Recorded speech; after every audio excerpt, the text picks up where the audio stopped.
Welcome to lesson 10.3, complementary angles. If you remember from class, I talked about a complementary angle is 90 degrees because you can get a complement when you get a 90% on a test. So hopefully that's one way that'll help you remember this.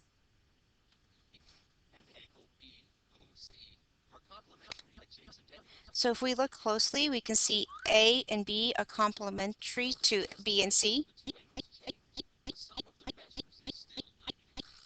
So you can see as they're changing these two adjacent angles that we are still keeping 90 degrees. We went from 45 to 45 to 50 to 40. Let's see what they're going to do next. 55 and 35, that still adds to 90. 60, 30 still makes it 90. Okay, so ladies and gentlemen, we can see, hold on, let me back that up because it went farther than I wanted to. So we can see with these two adjacent angles are adding up to 90 degrees. Now, if we had x in one of these places, we could find out what x was because we know the total sum was 90 because it's a complementary angle. Let's continue.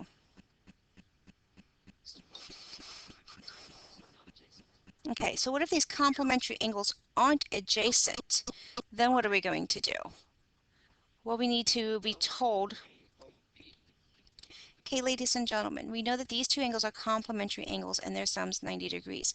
So as they go ahead and separate these apart and they're going to play with them, we're going to be able to see that regardless to the changing, they're still going to add up to 90 because of what we're told up here when I find my highlighter.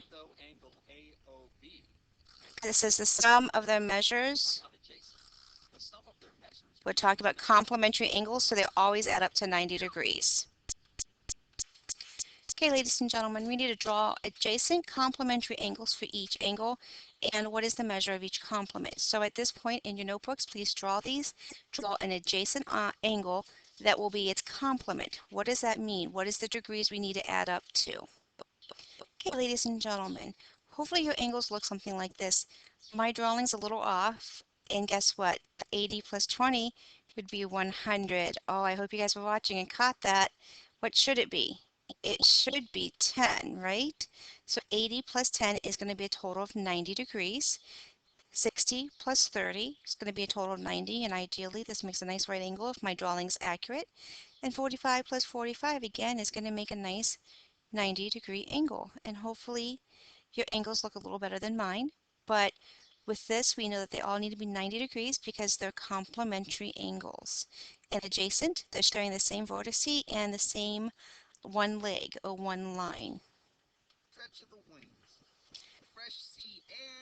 Okay, so ladies and gentlemen, angle 1 and angle 2 are going to be complementary angles. The measure of angle 1 is 24 and the measure of angle 2 is 3x. We need to find the value of x. Okay, so ladies and gentlemen, we know that it's a complementary angle, meaning 90 degrees, and we know the angle 1 is 24 and that angle 2 is 3x. I know that if I add these two angles, I'm going to get a 90-degree angle because they're adding up to be complementary, and I see a right angle here. So I'm going to add 3x to 24, and that's going to equal 90. I'm going to now solve for x so that I can find what the value of x is. Okay, so ladies and gentlemen, when I subtract 24 from both sides, I get 3x equals 66. I continued it over here because I ran out of space, so 3x equals 66. 3 is multiplied to x, so I am taking that and I'm going to divide by 3 on both sides. When I do, I get a 1x, so just x, and 66 divided by 3 is 22. This is my answer, and I have made sure that I answered the actual question they wanted to know. Okay. Ladies and gentlemen, I forgot to give you the magic word, so we're going to use that to be seagull. So in your video notes, make sure you write seagull. Okay, so while reading this, we need to find the value of x. What do we know? We know the angle of 1, don't we? We know it's 47.6. What's the angle of that adjacent angle? This angle right here. It's x, right? So I'm going to put x plus because we're just used to that standard format. And what do I know about this entire piece here? It's got this box. What does that mean? That's right. It means 90 degrees.